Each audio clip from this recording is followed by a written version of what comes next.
आइए भगवान की कथा श्रवण करते हैं। भगवान की कथा वही है कि चलत पाय देखात फला पीता दिन तजिराजू जात मनव रघुबर भरत सरीस कोया।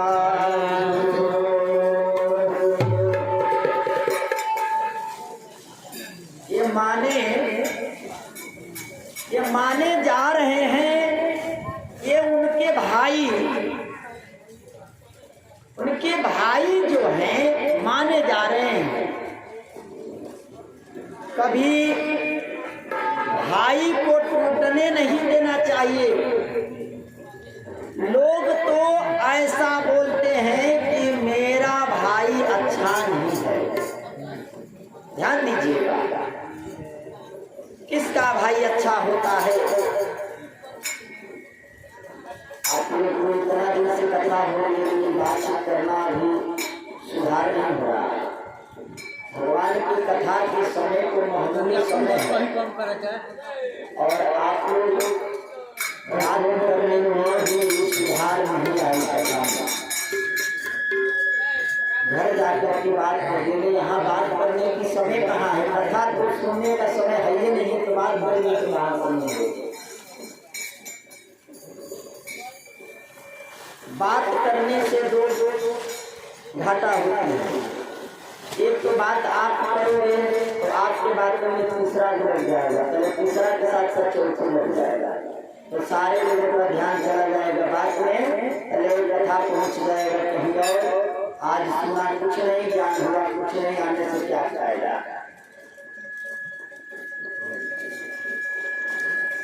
तो राम जी का हुआ क्या कि जो भरत जी अच्छे भाई में समस्या यह है कि जो वस्तु हमारे पास है हम उसी के कदर नहीं करते हैं, तो आप दूसरे के वस्त्र के कदर क्या करोगे? जब खुद अपने भाई को कदर नहीं जानते हो करना, तो किसी दूसरे व्यक्ति भाई को आप कदर क्या करोगे? पहले अपने घर के देवता देवी पूजते हैं, पूजने का संस्कार बनाते हैं, तो बाहर में भी देवता देवी को पूजा करने का ढंग आ जाता है। और जब अपने घर परिवार के भाई के कदर करना और भाई को सम्मान देना और भाई से ईमानदारी का कर्म करना अगर खुद को आप नहीं जानते हो, तो आप दूसरे को क्या भरोसा है कि क्या दान कर सकते हो और दूसरे को क्या ईमानदारी में लुटा सकते हो, क्या दे सकते हो? भगवान आपसे पूछना चाहते हैं।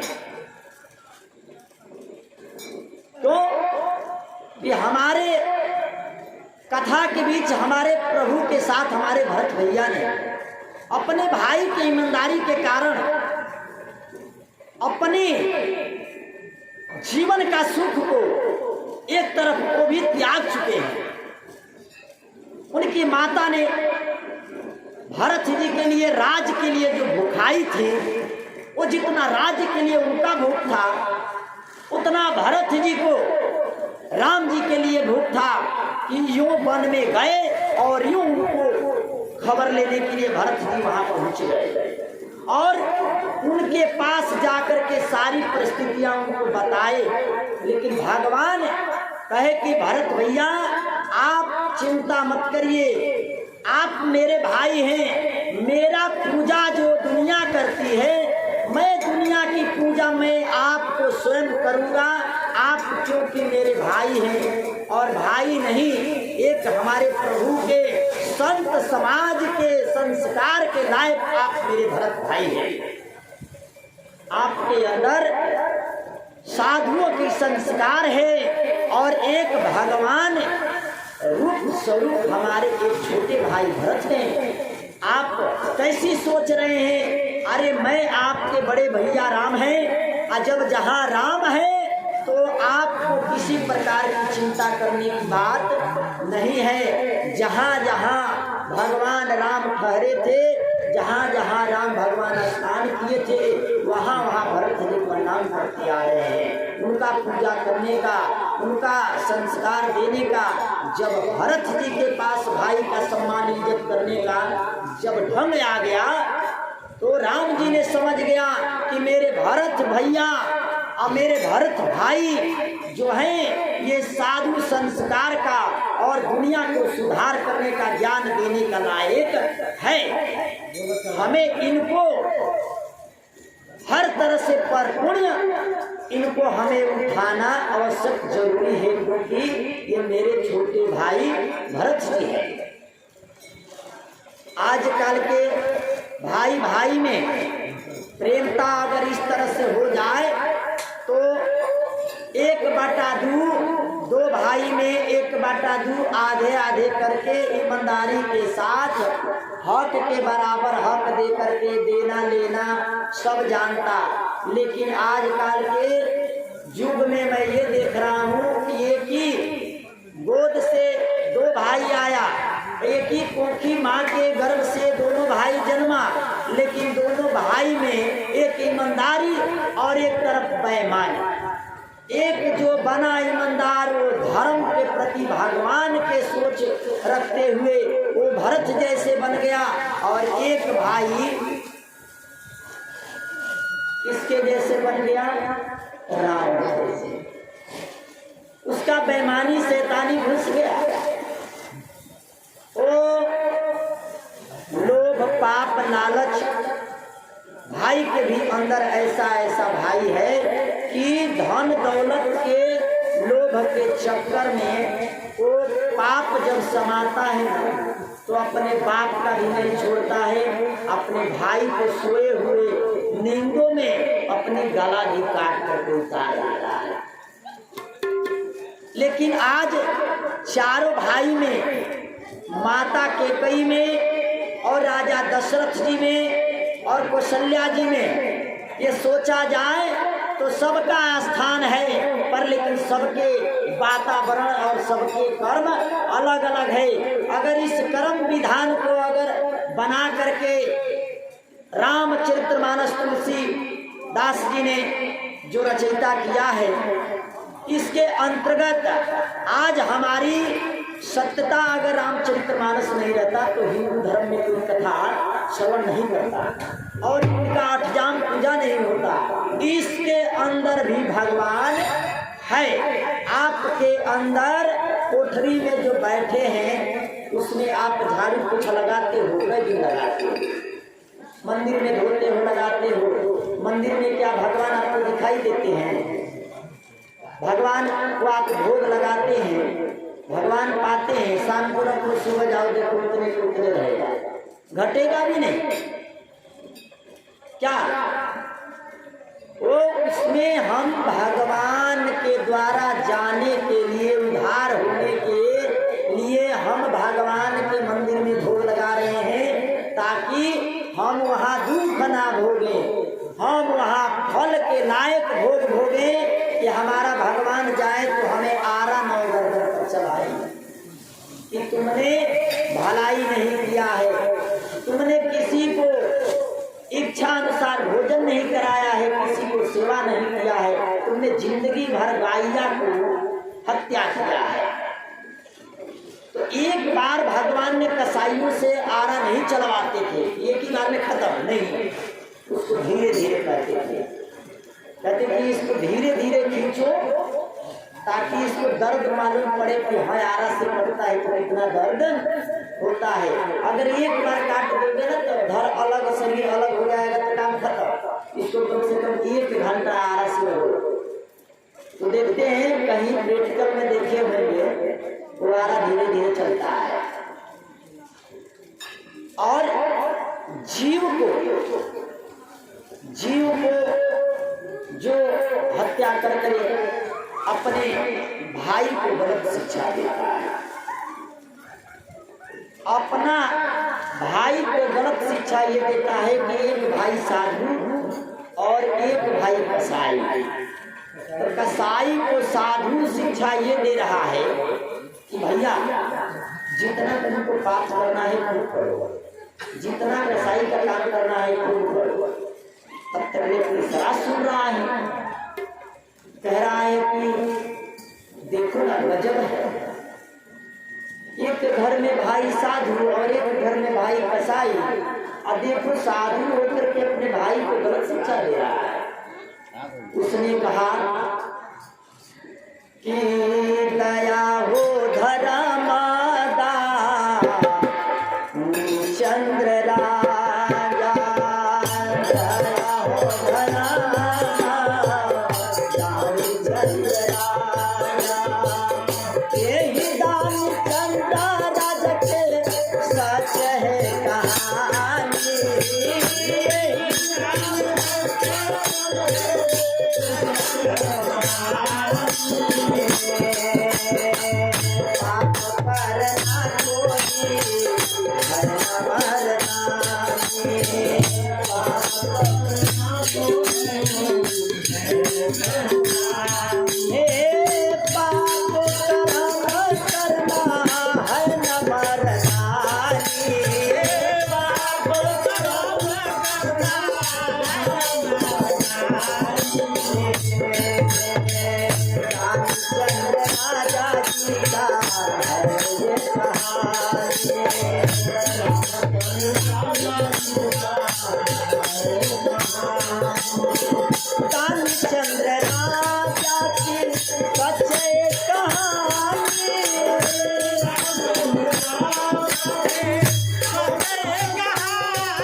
दानी चंद्र राजा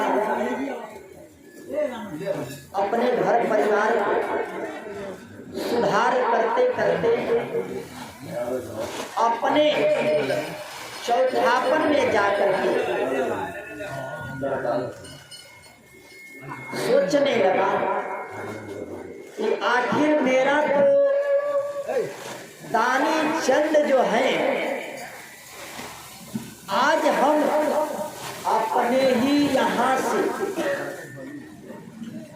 कहानी तो खत्म कर दूंगा, पर लेकिन दानी चंद्र राजा का नाम चलेगा कैसे। दानी चंद्र ने कहा कि हम अपने माता पिता के भाई को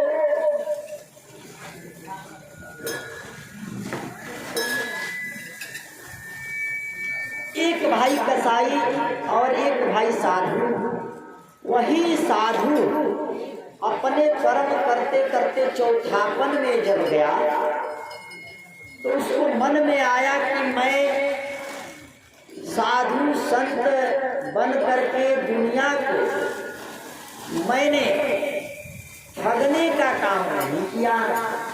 आज मेरे खानदान का एक भाई कसाई बन करके जीव को हत्या कर रहा है और मेरे पूरे खानदान को नरक में लेके जा रहा है। मैं अगर ऐसा कर्म नहीं करूँगा तो मेरा भाई कसाई के काम करते हुए मेरे से बड़ा नाम कमा लेगा, क्योंकि इसका संतान औलाद जन्म गया है, मेरा तो संतान है नहीं और मेरा तो पुत्र और पुत्री है नहीं। मैं कौन ऐसा कर्म करूं ताकि मेरा नाम इस संसार में हो। एक समय नारद भगवान दानी चंद को कहा कि संत भगवान, आप किसी युग के आपने एक भगवान के कर्जदार थे, आप भगवान के कर्जदार बनने के कारण भगवान के कर्जा चुकाने के लिए आपको भगवान ने श्राप दे करके आज संत बना करके अपना कर्जा को चुकवा रहे हैं। आपको कर्जा ऐसा नहीं चुकेगा। आपको इस जन्म में राम नाम भक्ति और आप अपने भाई का दंड देने का अवश्य प्रदान आपने किया है। आप भगवान प्रभु का ध्यान रखते हुए आप अपने चौथापन में उम्र में एक संतान के लिए आप जो तड़प रहे हो, आप अगले युग में राजा बनोगे। राजा बनने का लायक आप सपना नहीं देखे हो, लेकिन भगवान ने दिखाने का काम कर रहे हैं। दानी चंद ने सोचा कि अरे भैया, मैं तो जीवन में किसी को ना ठगा है, ना जीवन में किसी को लिया है, ना किसी को हमने सताया है, और मैं अपने भाई को कितना बार समझाते समझाते और जब नहीं समझा तो मैं सोचा कि इसको जब दुखे का कर्म उठाना है तो क्यों छोड़ दो। ये अपना जस करनी तस भोग ही दाता, नरक जाति क्यों पछताता। ये अभी यहाँ नहीं पछता रहा है, ये जब वहाँ जाएगा तब ये पछताएगा भगवान के द्वारा। वहीं पर भगवान ने इंसाफ का किया कि दानी चंद को जब सुधाम हुआ तो दानी चंद को जमराज ने ले जा करके चंदन की लकड़ियों पर चीता सजा करके दानी चंद को लेटा दिया। दानी चंद को लेटा दिया। उस समय भगवान प्रकट हो गए। वो दानी चंद ने जैसे जमराज उस चीता को आग जलाने की चेष्टा किया, तैसे उस दानी चंद ने उठ करके बैठ गया। जब उठ करके बैठ गया तो कहा कि पापियों को पाप धोते धोते गंगा मैली हो गई, और दानी चंद जो था इस कलयुग का एक मानव साधु था, और उस साधु का चरित्र का वर्णन मैंने करके लोगों को सुधार कर रहा था। लेकिन क्या समझे आप लोग, यही समझे ना कि कोई साधारण एक साधु है। आप साधारण साधु को समझ करके पापी पाप करते रहा और कसाई कसाई का काम करते रहा, लेकिन इस साधु को समझ करके कोई डरता नहीं था। अरे मैं ही भगवान था, सारे लोगों का चरित्र का वर्णन मैंने देख रहा था। पर लेकिन सतयुग का जब सत्यता, जब संत भगवान, जब दानी चंद ने अपनी पूरी चौथापन पूरी जीवन में साधु के कर्मों में कोई चूकी नहीं किया है, कोई कहीं से चूका नहीं था, इसके कारण मैं इस दानी चंद के अंश पर मैं भगवान बनकर के बैठा था। आज यहीं पर तुम्हारे धर्म के तराजू पर दानी चंद को देखिए तौला जा रहा है। दानी चंद को तौलने का भगवान भाषा समझा करके बता करके वहीं पर फिर भगवान प्रभु अंतर ध्यान हो जाते हैं, और दानी चंद फिर जस का तस ऐसी चीता पहुंचे। जमराज ने कहा कि पापियों, पाप करने वाले कसाईयों, और तुम सुन लो, अब देख लिया मैं इस चीता को मैं जला नहीं सकता हूं। भगवान ने कहा कि हरि के विमनवा उड़ले, अरे अहे हो सुगनवा, भगवान के घरवा बिहरवा सुरवा, जय है हो राम, भगवान के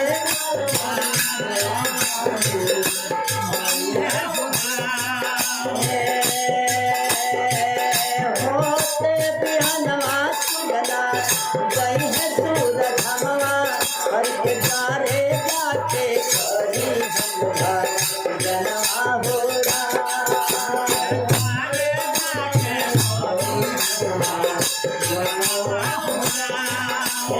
सूरधन भैले जब राजा बदानी देखदानी चंद भैले हो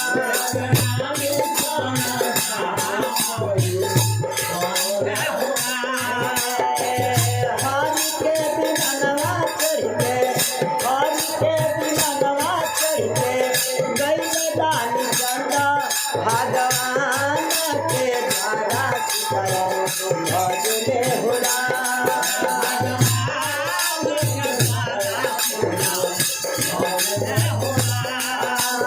भगवान के हो घरवा भज सीताराम राती सुगना भजे राम हो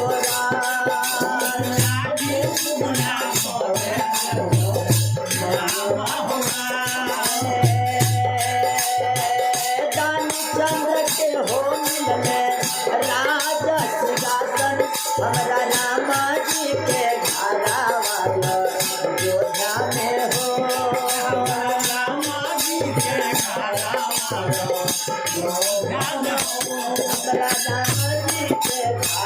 वाला योद्धा में हो हमरा रामा जी के घरा वाला अवधाना धारिया में अवधाना धारिया में सरसों के जवा नहाए हो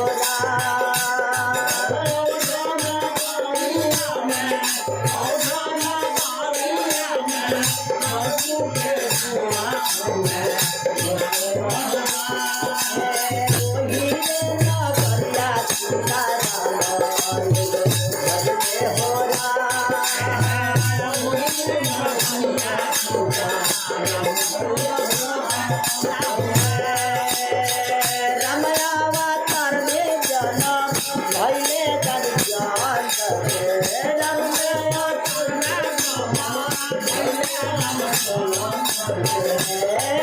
उनकर नाम राजा हरिश्चंद्र धानी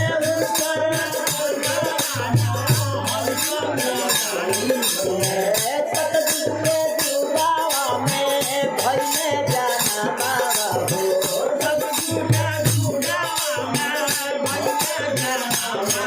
सतयुग के जुगावा में भैले जाना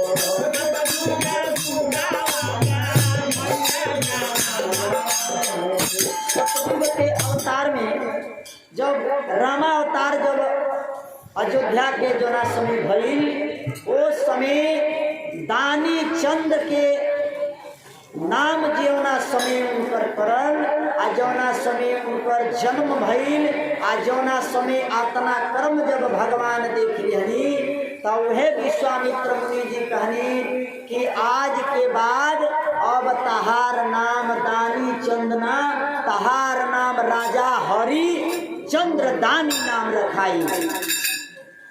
राजन अब तोहार परीक्षा अब असली रूप में अब होके जा रहल बा।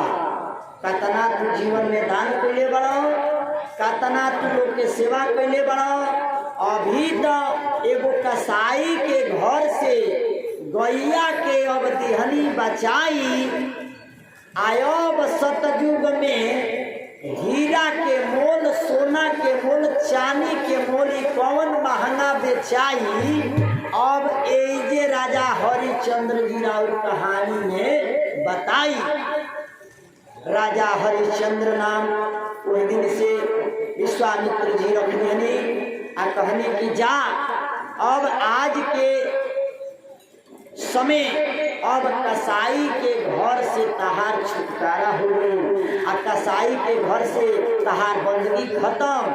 आ ऊ भाई जौन तहार कसाई के काम कैले बा उहे तहार भाई जलाद जाके देखो शमशान काशी बनारस में आज ठीका चला रहल बा। काहे कि कसाई के काम शमशान, डोम के बेटी डोम घरे जाली, आ डोम के भाई के जन्म डोम घरे होई, आ राजा के बेटा के जन्म राजा घरे होई, साधु के बेटा के जन्म साधु घरे हुई। राजा हरिश्चंद्र जी तहार सतयुग में तहार हीरा के मोल, तहार वचन, तहार भाव, तहार कर्म ओइजा बिकाई, जौना बेरा तराजू पर सोना या चांदी धर के आ ओइजा वजन करके तौलल जाए। विश्वामित्र जी राजा हरिश्चंद्र के जौना समय वरदान दिहनी, उस समय राजा हरिश्चंद्र के सूरधाम भइल, आ राजा हरिश्चंद्र जी के सतयुग में अगला जन्म अवतार में साधु घर जन्मे, साधु घर जन्मे, साधु राजा दशरथ जी चक्रवर्ती जी महाराज के जौना समय अयोध्या के राज्य करे खातिर राजा बनावल गई। उस समय विश्वामित्र मुनि साधु समाज के दानी के दान करे वाला राजा के रहे, राजा हरिश्चंद्र जी और राजा दशरथ जी। राजा दशरथ जी के संचालन करे के देख रेख में विश्वामित्र जी राजा हरिश्चंद्र के ने पैदा करके आ जन्मा के परमात्मा अवतार दे दिहनी कि अब जाओ ही अयोध्या में तू राज्य कर, आ कतना लोग तहरा के दान करता, आ कतना तहरा के लोग दानी कहता, आ कतना तहरा लगे दयामान बा, आ कतना तहरा लगे संपत्ति बा, कतना तहरा लगे राज बा, ये दुनिया संसार तहरा के देखी। राजा हरिश्चंद्र जी धन्य हो गई, कहने की सरकार ई कहाँ हमरा लगे संपत्ति बा, ई कहाँ हमरा लगे हीरा बा, आई कहाँ हम सपना देख सकीले कि सोने के महल में हम रह सकेनी। राजा दुखी है प्रजा दुखी है, राजा दुखी है प्रजा दुखी है, राजा दुखी है प्रजा दुखी है, राजा दुखी है प्रजा दुखी है, राजा दुखी है प्रजा दुखी है, राजा दुखी है प्रजा दुखी है। हे नथ लगाए कौन सुखी है,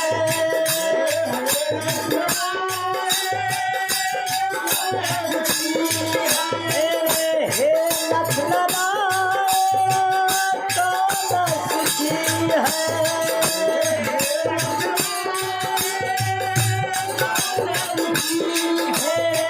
राजा दशरथ जी बंश के दुखी है, राजा दशरथ जी बंश के दुखी है, जिसका है राज संपत्ति संतान नहीं है, जिसका है राज संतान नहीं है, राजा दुखी है प्रजा दुखी है, राजा दुखी है प्रजा दुखी है। हे नारायण, यहाँ कौन सुखी है? मैं तो आँख से यही देख रहा हूँ कि उसी संसार में, उसी अवतार में आप मुझे कह रहे हैं भेजने का।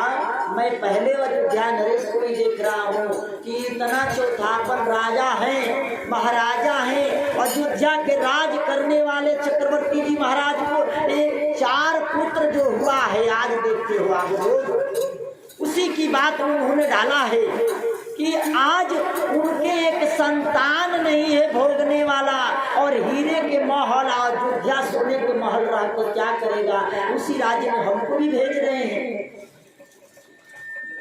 अरे हे राजन, तुमने बहुत एक कसाई के घर के तुम होकर के बहुत अच्छे कर्म किया है, तुमने साधु की रक्षा किया है, संतों का तुमने उपकार किया है, किसी का भलाई सोचा है, तुमने कसाईयों को देख करके तुम अपने जीव को दहलाया है, अपने काया काया को राम को नाम बसाया है। यही तुम्हारा मैं देख करके आज इस चिता पर आग में जलना नहीं देना चाहा।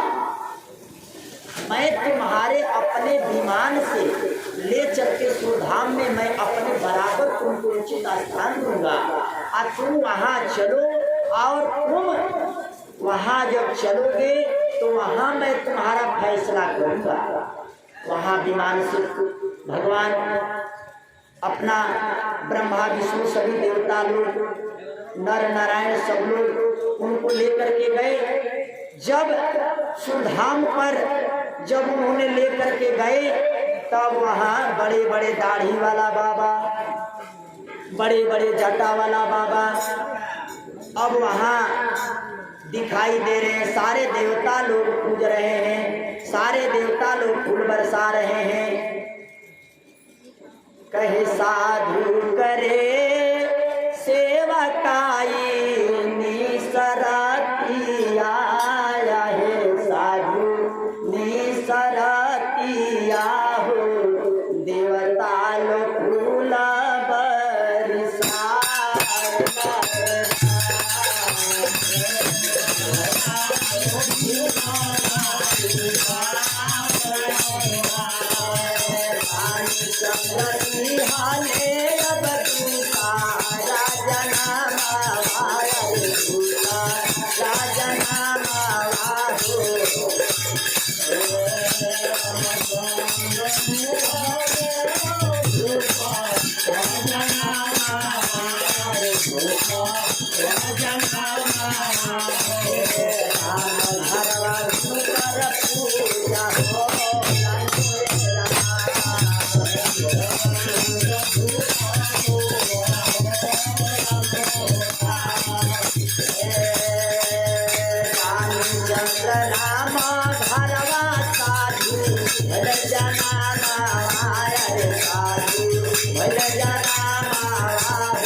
हालान कसाई घर जाना माया कसाई घर जाना माहो आई के ना भइले पातौला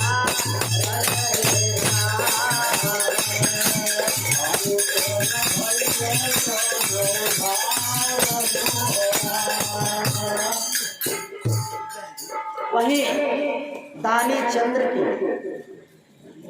भाई के दूसरा जन्म जानवर के हुआ। जब इंसान के जन्म हुआ था तो भाई कसाई का काम कर रहा था। जब सुरधाम को जब भी गया तो उसका दूसरा जन्म जानवर का हुआ। जानवर का जब जन्म हुआ तो जानवर हुआ इंसान कसाई, और वही इंसान को जब जानवर का जब जन्म हुआ तो उसी के गर्दन पर आरा दिया वही चलाई। जब आरा चलाने लगा किसने, कि जिसका आरा से उसका भाई हत्या करता था, रोज काटता था जीव।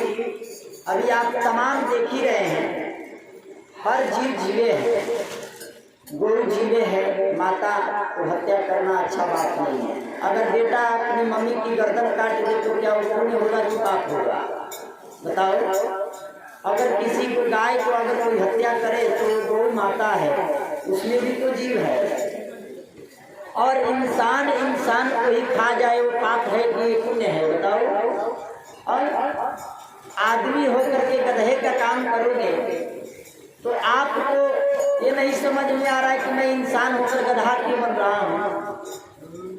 और हम मनुष्य का जब जन्म लेकर के आए हैं तो हम मनुष्य को क्यों खा रहे हैं? एक जीव को जीव क्यों खा रहा है? भगवान कैसा कुदरत का दिन बनाया है कि इस धरती माता को आप रक्षा कर रहे हो। धरती माता अपनी पेट को साफ चीर करके, अपने पेट को चीर करके अपनी पेट में सारी मनुष्य को जीने के लिए धान, गेहूं, गन्ना, रहर, अन्य संपत्ति कितना शुद्ध पाने के लिए भोजन की व्यवस्था धरती माता ने दे रही है। आप धरती को ही ना पेट को चीर करके खेती करके और हल चला करके आप जी रहे हो। लेकिन धरती माता भी कहती है कि मेरा भले पेट चीर करके तुम जी जाओ, लेकिन तुम किसी जीव का हत्या मत करो। वही भगवान ने दूसरा जन्म उस जानवर के, जो मनुष्य दानी चंद का भाई जो मुड़ी आरा से, दाव से, छुरी से जो जीव को काटता था, उस जीव को मनुष्य बना दिया। और वही मनुष्य बना करके भगवान ने कहा कि अब देखो, अब तुम इसके ऊपर आरा चलाओ, जिसने तुम्हारा आरा से तुम्हारा हत्या किया था, अब तुम इसके ऊपर आरा चलाओ। अब इसको पता चलेगा कि मैं जितना काच जीव को हत्या किया था, जब हमको दर्द नहीं हुआ, अब इसको दर्द का महसूस करेगा। लिहले दानी चंद्र के भाई आरे जानवर में जनामावा, अरे जानवर में जनामावा हो।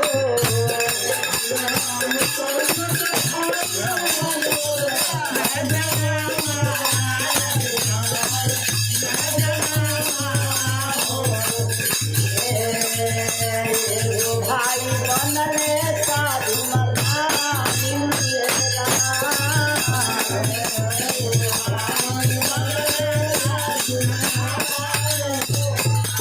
भगवान साक्षात अपने दरबार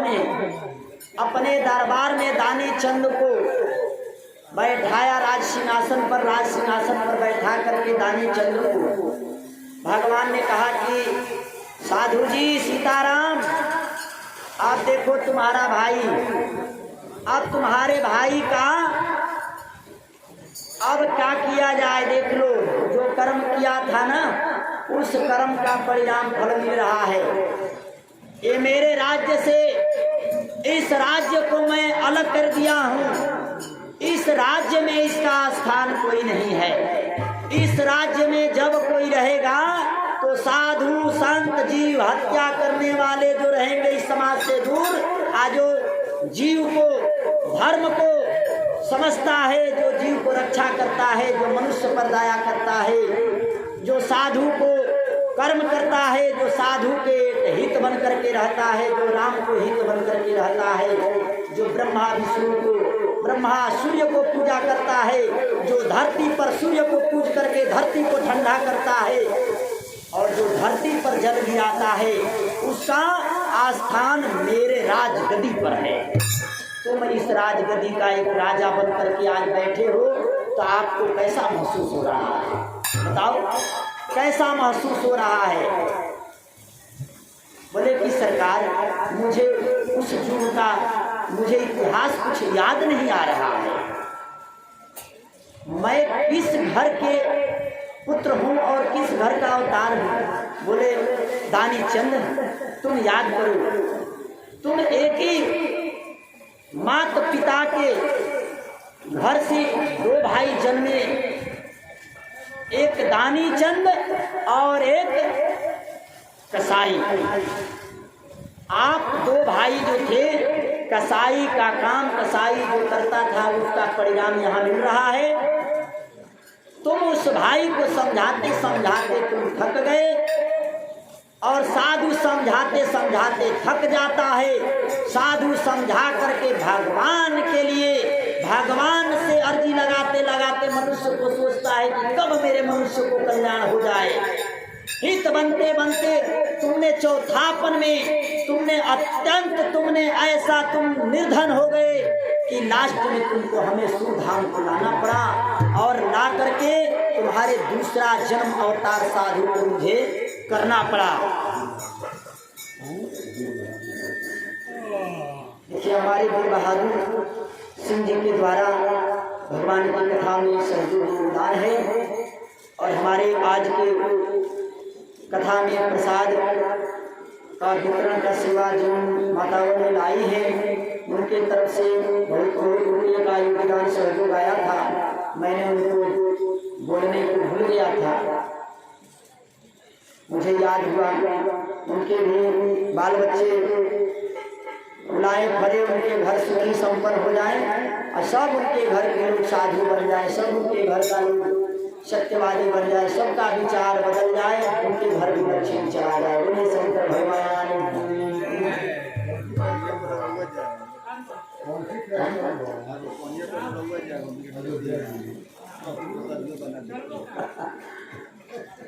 दानी चंद्र वो पूरे ब्रह्मा विष्णु नर नारायण सभी देवता फूल बरसाए। आप फूल बरसा करके राज सिंहासन पर बैठे तो भगवान ने कहा कि देखो आज कैसा लग रहे हो, लेकिन मैं तो सरकार अब क्या बताऊं, मुझे खुद को शर्म लग रहा है कि मैं भगवान के सामने राज सिंहासन पर बैठा हूँ, ये मुझे अच्छा नहीं लग रहा है। तो बोले नहीं, अच्छा लगने के लायक काम किए हो। आपको अब यहाँ से यही फोटो, यही तस्वीर, यही रूप, यही रेखा और यही कर्म, यही सेवा अब तुम्हें बना करके मैं एक किसी नारी के गर्भ से मैं तुम्हें अब जन्म दे करके मैं अयोध्या नरेश, जहाँ राजा हरिश्चंद्र का अपने नाम सुना था, मैं वहाँ तुमको अयोध्या में भेजता हूँ जहाँ राजा दशरथ चक्रवर्ती जी महाराज राज्य करते हैं। उस राज्य में तुम जाओ जहाँ साधु का बसेरा रहता है। सीताराम सीताराम सीताराम गाए जा, हरि का भजन में मनवा गाए जा।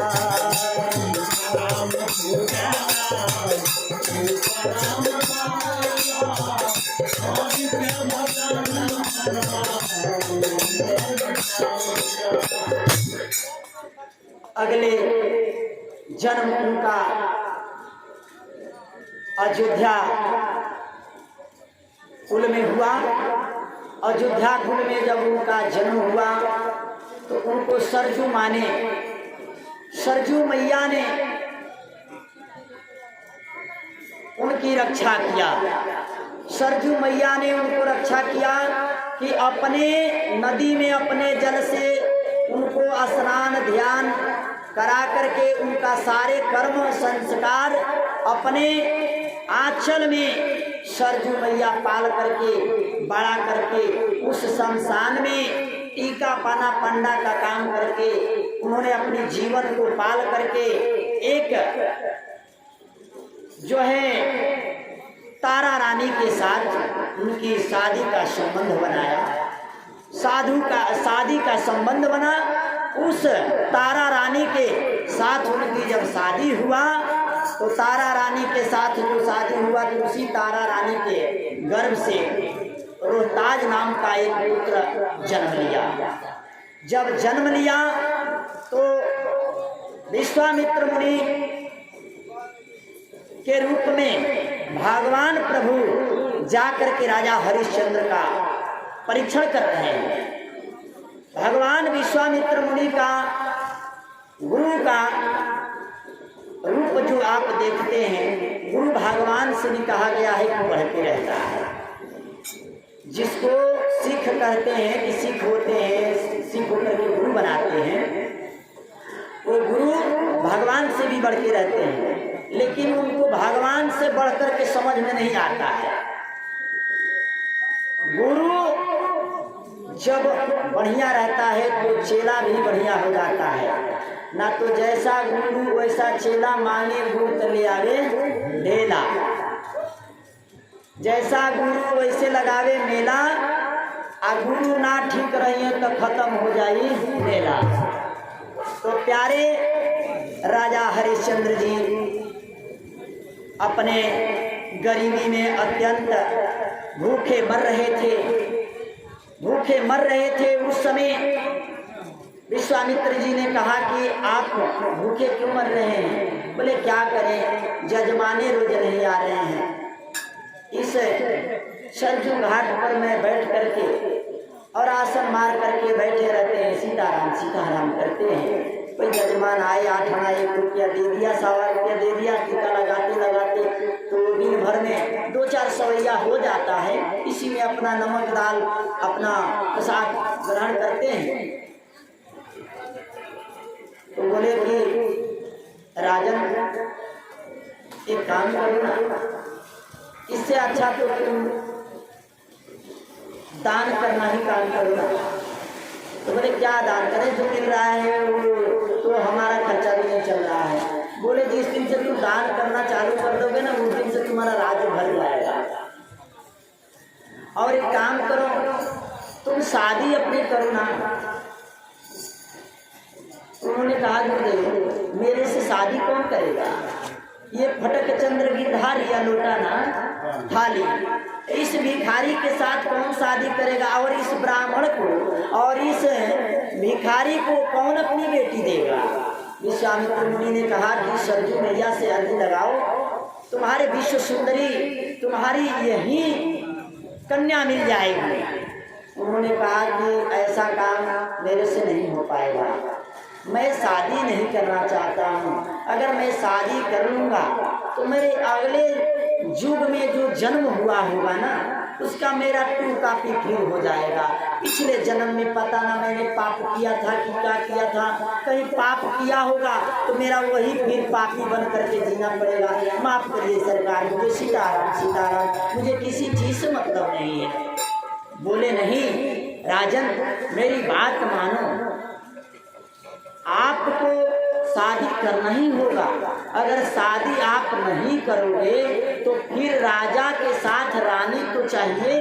अगर रानी जिस दिन अवतार में आ जाएगी आपके साथ, उस दिन ही तुम्हारा राजा नाम पड़ेगा, नहीं तो हरिश्चंद्र ही नाम पड़ेगा। राजा बनने के लिए आपका एक कड़ी और बढ़ाना पड़ेगा, एक नारी से शादी आपको रचाना पड़ेगा। राजा हरिश्चंद्र ने कर जोड़ करके प्रार्थना किया कि अगर हम गलती भी करते होंगे, अगर आपके कहने में कुछ कर रहे हैं तो आप मेरे भगवान हैं, आप गुरुदेव हैं, आप मुझे क्षमा भी करना। आगे चल कर के ये मत कहना कि तुमने परीक्षा में फेल हो गया है। तो बोले बिल्कुल सत्य बोल रहे हैं और बिल्कुल सत्य का रास्ता पर आप चल रहे हो, आपका कहीं से